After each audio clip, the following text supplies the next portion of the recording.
நடிகை த்ரிஷா பற்றி சில மாதங்களுக்கு முன்பு நடிகர் மன்சூர் அலிகான் சர்ச்சையாக பேசியிருந்தது பரபரப்பை ஏற்படுத்தியது. அதற்கு த்ரிஷா கடும் கோபமாக பதிலடி கொடுத்த நிலையில் அவர் மன்னிப்பு கேட்டார். அதனால் மன்சூர் அலிகான் மீது சட்ட நடவடிக்கை எதுவும் எடுக்கவில்லை த்ரிஷா.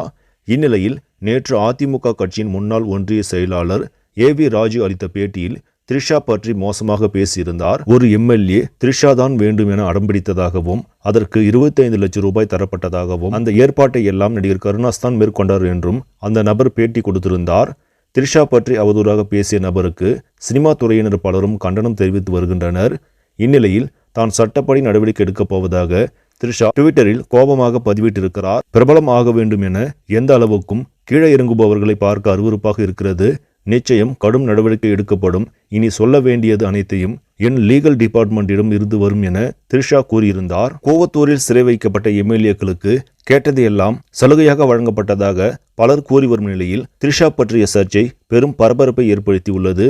சரி, நம்மளே இந்த செய்தி உங்களுக்கு பிடிச்சிருந்தா லைக் பண்ணுங்க, ஷேர் பண்ணுங்க, மறக்காம சினி ஸ்டுடியோ தமிழ் சேனலை சப்ஸ்கிரைப் பண்ணுங்க. அடுத்த வீடியோவில் சந்திக்கலாம். நன்றி.